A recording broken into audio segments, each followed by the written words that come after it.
हूँ सना खान, वक्त न्यूज़ के साथ। मैं इस वक्त मौजूद हूँ फिशरी में। से पहले भी आपको फिशरी के मसाइल जो है उससे आगाह कर चुकी हूँ, लेकिन अब तक जो है वो फिशरी के मसाइल जो हल करना तो दूर की बात है, यहाँ पर अभी तक किसी ने भी आकर इनके मसाइल सुनने की भी कोशिश नहीं की। यहाँ पर अगर बात की जाए भत्ता माफिया के खिलाफ यहाँ पर प्रोटेस्ट हो चुका है, यहाँ पर MD के खिलाफ प्रोटेस्ट हो चुका है, लेकिन आला हुकाम है कि उनके कानों में जूं तक नहीं रेंगती। अब जुल्म और बर्बरियत की इंतहा ये हो चुकी है कि कोई भी आउटसाइडर आता है यहाँ पर और यहाँ पर आकर जो है माहीगीर को चाकू के हमले करके उसको जो है वो शदीद, पहले वो ज़ख्मी होता है, फिर उसका जो है वो ऑन द स्पॉट उसकी डेथ भी हो जाती है। लेकिन अभी तक जो है ना तो MD की जानिब से यहाँ पर जो है इनसे आकर पुरसा किया गया, ना ही जो है वो दीगर आला हुकाम की जानिब से जो है वो आकर इनसे हाल अहवाल लिया गया कि किस तरह का से ये वाक़या जो है वो पेश आया। मैं आपको अंदर लेकर चलती हूँ और कोशिश करती हूँ कि यहाँ पर जो प्रोटेस्ट हो रहा है यहाँ पर मैं इनसे आपकी बात करवा सकूँ। मुझे ये बताएं, कई बार इससे पहले भी प्रोटेस्ट कर चुके हैं, लेकिन अभी तक किसी भी हवाले से जो है वो आप लोगों को किसी भी तरह का जो है वो तहफ़्फ़ुज़ नहीं मिल रहा। फिर एक मज़ीद एक जो है वो वाक़या, अभी एक वाक़या ही इसको मैं कहूँगी कि एक जो है माहीगीर अंदर जो है वो उसको छुरियों के वार से उसको कत्ल कर दिया जाता है। कहाँ है गवर्नमेंट? ये आपने बड़ी अच्छी सवाल किया। तो वाक़यात तो ये इन लोगों का, तो इसको तो मैं खैर इत्तिफ़ाक़िया नहीं कहना चाह रहा हूँ, क्योंकि कि ये इन लोगों की गफलत है। रेड जोन में FCS की बाइला में ये है नहीं कि अंदर हो जावे। अभी भी जो ग्रीन जोन में बैठे हुए, हम इस पे ऊपर भी बार बार कर रहे हैं, मगर ये लोग टस से मस नहीं हो रहे। वो बोलते हैं यार क्या करें, सारे मंशियात वाले बैठे हैं। बकाया आप लोग जो बोल रहे हैं कि वहाँ मामलात, हाँ मैडम आपको तो बिल्कुल पता है, आपके वक्त न्यूज़ का हम शुक्रिया अदा करते हैं। आप पिछली मरतबा भी आया, आपने जब इन लोगों से सवाल किया कि भाई ये लोग आपके साथ, वो ये इन लोगों का कहना था कि ये लोग हमारे साथ बैठते नहीं थे, तो हम तो बार बार आते हैं। उसने बोला हम बुला लेंगे। आज तक हम, इसके बाद हम 5 मरतबा इन लोगों से मिलने की कोशिश की, मगर ये लोग टोल मटोल कर रहे हैं कि आज बैठाएँगे कल बैठाएँगे। आज तक ये बैठने को तैयार ही नहीं है।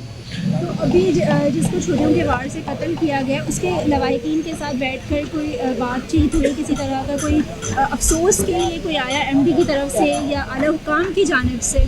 ये आपने बड़ी अच्छी सवाल किया, मगर अफसोस के साथ हमें ये कहना पड़ रहा है कि ये इतने बेशर्मी के हालात है कि ना MD अथॉरिटी ना FCS के चेयरमैन, ये लोगों ने मजम्मत तक नहीं की, ना वो लवाकिनीन के पास ये पहुंच गए। ये अपने दर्दी पे क्या, कि इससे पूछने वाला कोई नहीं है। इन लोगों से कोई पूछने वाले नहीं है, ना सिंध गवर्नमेंट पूछने वाली है, ना वफाक पूछने वाली है, ना बड़ी माजरत के साथ ना हमारी अदलिया ने उससे ऊपर कोई नोटिस लिया। ये लोग तो इतने पावरफुल हो चुके हैं कि उसके पुलिस को हमने एप्लीकेशन दी कि उसको शामिल तफ्तीश करे, मगर वो पुलिस वाले बोलते कि ये इतना असर रसूख रखते हैं, भाई हम अपने नौकरी दाव पे नहीं लगा सकते। ये कल मैं खुद इसमें हो गया, मैं इस चीज़ का चशमदीद गवाऊँ कि वो लड़के से हमने पूछा कि क्या, वो बोलते हमें 4 से लेके 5,000 रुपये जो FCS के उन लोगों ने नाम लिया है कि इस्माइल साहब का लिया है, कि इकबाल का लिया, कुछ बहुत लोगों का लिया। मगर सवाल ये नहीं है कि इकबाल के जो चेयरमैन है वो अगर इसके नाक के नीचे 40-45 कटर रेड जोन के अंदर जाते, तो लिहाजा फिर तो कल ये भी कोई सवाल करेगा कि चलो हम 10,000 देते। जो टाली वाले हैं वो बेचारे तो टोकन तो नहीं रखते, वो कल बोलेगा कि हमें भी फिर लाइसेंस दे दो 10,000 रुपये, हम तो आप 5,000 दे रहे हो। कल वो भी तो एक सवाल करते, लाकानूनियत बन जाएगी कि भाई हमें 10,000 दे दो, हम भी जाके हमारे को पिस्तौल का वो दे दो, तो क्या इदारा उसको दे सकते? रेड जोन में तो अलाव ही नहीं है कि आपको किसी चीज़ के वो लेके, अभी भी आप चले जाओ। इसमें हम किसी का कारोबार, ये भी मैं आपको वादे करना चाह रहा हूँ, हम किसी कट्टर के और इसके कारोबार के ख़िलाफ़ नहीं है, मगर मंशियात पेरोशों को बिठाया हुआ है, चारे नशी, और ये लोग अंदर जाके पिछड़ी का माहौल बनाए। मेरे पास पिक्चर है, मैं आपके मीडिया को वो शेयर कर दूँगा कि भाई ये वो लोग अपने एक चीज़ से टस से मस नहीं हो रहे। अच्छा नज़ीर साहब, मुझे ये बताएं कि इससे पहले भी आप लोगों ने प्रोटेस्ट किया था जो है वो उसके हवाले से कि आपसे जो है भत्ता वसूल किया जा रहा है, उस हवाले से भत्ते के हवाले से कोई कमी वाक़ई हुई या अभी भी जो है वो सारी चीज़ें उसी तरह से जारी हो सारी हैं? अस्सलाम वालेकुम वरहमतुल्लाहि वबरकातुहू। सब मीडिया के बहुत बहुत शुक्रिया कि उन लोगों ने हमें टाइम दिया। देखिए भत्ता तो ये भत्ता है कि ये आपके सामने जितनी लांचें बन रही है, ये आपके बहुत बड़ी इंडस्ट्री आपके सामने है। ना एक फायर टेंडर है, काफ़ी हादसात यहाँ पे हो गए हैं, ना कोई फायर टेंडर खड़ा है, ना पानी का, मीठी पानी का कोई नल का ये वार्डों को दिया गया है। कुछ भी हो जाए प्राइवेट अस्पताल में ये लोग जा रहे हैं और पैसा 1 रुपया ये लोग नहीं छोड़ रहे हैं। अगर आप रोड के किनारे मामूली कोई चीज़ रखेगा तो डायरेक्ट अथॉरिटी के बंदे पहुँच जाएंगे, आपको 20,000 5,000 का काम नहीं होते, 20,000 का चलान थमा देते हैं कि ये लेके आओ, गुंडागर्दी है नहीं तो काम बंद करो। वाड़े को अगर लॉन्च पे आप ले जाओगे काम के लिए तो ये लोग पहुंच जाते हैं। गरीब वाड़ा जो 1500 दिहाड़ीदार आदमी है उसके सामान उठा के औजार उठा के ले जाते हैं, 20,000 चालान जमा कर दो, वो किधर से। ये एक बत्ता है, गुंडागर्दी है इसके। ये इन लोगों के अपने अकाउंट है, बराए नाम फिश हार्बर अथॉरिटी का नाम दिया गया है, लेकिन ये किधर जा रहे हैं? किसी भी इदारे में इतना बड़ा चालान तो नहीं है कि जाके एक ट्राली वाले से 20,000, एक रेडी वाले से, एक वार्डे से जाके 20-20 हज़ार रुपया चालान आप मांग रहे हो। ये तो किस कानून में भी नहीं है। दूसरा बात ये कि समंदर में जितनी लांची चल रही है, बलूचिस्तान साइड पे एक मौलाना हिदायतुर्रहमान है, उसका ग्रुप है, चंद करिंदे इधर फिशरी में उसके बैठे हुए हैं, वो 3 से 4 लाख रुपया पर महीना फ़ी लांच से लेते हैं। वो बता अभी तक बंद नहीं हुआ। जो बता नहीं दे रहे उसके लांचों के ऊपर भी FIR कर दिए और लांच मालिकान इधर बैठे हुए हैं। ये लांच मालिक जो है वो नाखुदा को बाहर भेज देते हैं, तो मालिक तो बेचारा इधर बैठा होते हैं, या इधर या KPK में या पंजाब में या मुल्क से बाहर। तो उसका क्या कसूर है कि उसके ऊपर बलूचिस्तान वाले इतने गुंडे हो गए कि उसके ऊपर भी FIR कर लेते हैं। तो ये एक गुंडे हैं, एक बत्ता माफिया है जो सब वहाँ से लेकर इधर फिशरी तक सारे मिले हुए हैं। तो इसके हम पुरजोर मजम्मत करते हैं उन लोगों के। आपसे कहा था एमडी ने कि हम जब हमारा चैनल खुद वहाँ पर गया था, उनसे बात की थी, एमडी साहब ने कहा कि हमारे पास आकर बैठ के टेबल टॉक नहीं की जाती, हमसे आकर बात करें तो हम मसले का हल निकालें। तो क्या आप उसके बाद गए उनके पास, बात की आपने कोई उनसे? देखिए उस MD के साहब के पास काफ़ी टाइम हम लोग गए, उससे टाइम भी लिया, मिले भी, लेकिन वो उसी एक ही बात पे टाल देते हैं कि एक हफ़्ता सब्र करो, एक हफ़्ते के बाद टाइम देते हैं, वही एक हफ़्ते के बाद MD साहब गायब हो जाते हैं।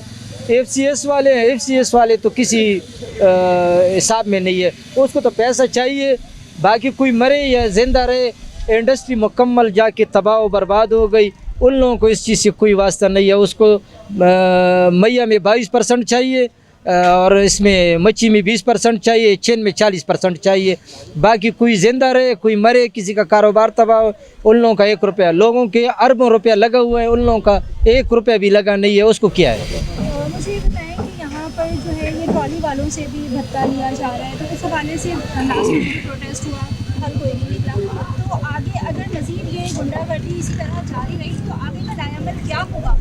बिस्मिल्लाहिर्रहमानिर्रहीम। आप सबका शुक्रिया। मैं तो खैबर पख्तूनख्वा से आ गया हूँ, मैं विलेज चेयरमैन हूँ। मुझे लोकल सतह पे इन लोगों से ये मुतालिबा है कि पहले इधर का चेयरमैन इधर होना चाहिए था, मेरी जगह पे इधर वो होना चाहिए था। मुझे एहसास हुआ कि मैं भी एक नुमाइंदा हूँ पाकिस्तान, जिधर भी जगह है, सने पंजाब है, KPK, बलूचिस्तान, ये सब मेरे भाई है। हमने हलफ उठाया हुआ है कि पाकिस्तान में जो भी नुकसान होगा हम इसके ज़िम्मेदार हैं। मैं अफसोस से कहना चाहता हूँ कि इधर का सबसे पहले अमन व अमान का मसला है, इधर अमन व अमान नहीं है। सारे ये गवर्नमेंट जो है, मैं इससे मुतालिबा करता हूँ कि ये आए इधर देखे। मैंने पहले भी एक इंटरव्यू में बोला था कि एक बंदे के पीछे ये सारे मज़दूर लोग हैं, मज़दूर का कोई पूछता नहीं है, तो ये मज़दूर से पाकिस्तान चलता है। बड़े लोग तो आयाशी करता है, घूमते फिरते हैं। मैं ख़ुद एक गरीब घराने से हूँ, मैं विलेज चेयरमैन हूँ, इसलिए मुझे एहसास होता है। मैं नीचे सतह से आ गया हूँ, बड़े लोगों को कुछ पता नहीं है, उसको पता होना चाहिए कि ये इधर आए। ये मैं अपने जो जहन से कहना चाहता हूँ कि पूरे पाकिस्तान में ये फिशरी जो है ना, इससे पाकिस्तान चलता है। ये फिशरी बंद हो गया, पाकिस्तान लॉकडाउन हो जाएगा। इसमें क्या होगा आप लोगों का? मैं आपकी मीडिया से तवज्जो से इन लोगों को पता है, ये लोग इस चीज़ को बड़ी खूबी जानते हैं कि हम लोग फिर करेगा क्या। लास्ट टाइम भी इन लोगों ने देखा कि वो पूरा पोर्ट बंद हो गया, मगर हम ये सिचुएशन नहीं चाह रहे कि जिस वक्त पाकिस्तान के हालात जिस हालात से पाकिस्तान गुजर रहे, तो हम नहीं चाह रहे कि ये हो जाए, मगर लिहाजा हम भी मजबूर हो जाएंगे। हम भी आपके मीडिया के तवज्जो से ये बाखबर कराना चाह रहे हैं कि अगर हमारे मुतालिबात ये हल नहीं करेंगे तो हम लोग भी वही है, लांचे भी वही है, और हम माहीगीर भी वही माहीगीर है, और वही लोग है, और वही चेहर है। ये भूल जाए, मगर हम सिर्फ पाकिस्तान के हालात की वजह से ये नहीं करना चाह रहे, ये हमें मजबूर कर रहे हैं कि ये करें, मगर इस मरतबा इंशाअल्लाह ताला ऐसे नहीं होगा। ऑलरेडी 70% लांचें रुक गई है। इस मरतबा अगर हमने रुकवाया तो इंशाअल्लाह ताला हम KT बंदर वाले से भी राबिते में, ये तमाम तर बंदरों से हम राबिते में, और इंशाअल्लाह ताला मुत्तफ़िक़ा लाए अमल बना लेंगे और सही मजबूत लाए अमल ऐसे बना लेंगे कि फिर ये लोग क्या कहेगा। हम लोग तो ऐसे भी दाल रोटी खाने वाले, मगर ये जो अयाश लोग बैठे हुए जिसके घरों में डेली करोड़ों करोड़ों बत्ता जाते हैं, ये क्या करेंगे? ये मजबूर हो जाएंगे। हम लोग नहीं मजबूर हैं, हम तो मजदूरी दिहाड़ी कमाने वाले, 1000 रुपये 2000 रुपये कमाने वाले, मगर ये लोग क्या करेंगे? जो लांच मालिकाना ने ये देख लेना कि वो 30-30 35-35 लाख रुपए 70-70 दिन में नुकसान में रहे, वो फिर भी इस इंडस्ट्री को चलाना चाह रहे, मगर कोई भी इदारा उसको सपोर्ट जब नहीं देगा तो फिर वो करप्शन पे जाएंगे। जी बिल्कुल, यहाँ पर मौजूद लोगों की गुफ्तगू आपने सुनी कि यहाँ पर इस वक्त जो है ये एमडी से और मज़ीद यहाँ के जो आला हुकाम हैं सबसे जो है बहुत ज़्यादा बदजन हो चुके हैं। यहाँ पर इनको सुनने वाला कोई नहीं, इनके मसाइल को हल करने वाला कोई नहीं है। एमडी साहब जो हैं वो अपने एसी कमरों में आकर बैठ जाते हैं और एसी गाड़ी में बैठकर चले जाते हैं वापस। लेकिन जो फ़िशरी आपको 80% रेवेन्यू दे रहा है, आपकी मईशत का पहिया चला रहा है, अगर ये फ़िशरी बंद हो जाता है तो इसका ज़िम्मेदार कौन होगा? इन लोगों का ये भी कहना है कि हम तो दाल रोटी से गुजारा कर लेंगे, लेकिन ये आला हुकाम जो हैं जिनके गलों से जो है मुर्गी और दूसरी चीज़ मटन के अलावा जो गले से खाना उतर नहीं रहा होता है, तो इनका जो घर है वो किस तरह चलेगा? अगर मज़ीद इनके मसाइल को हल ना किया गया तो ये स्ट्राइक पर भी जा सकते हैं। कैमरा टीम के साथ सना खान, वक्त न्यूज़, कराची।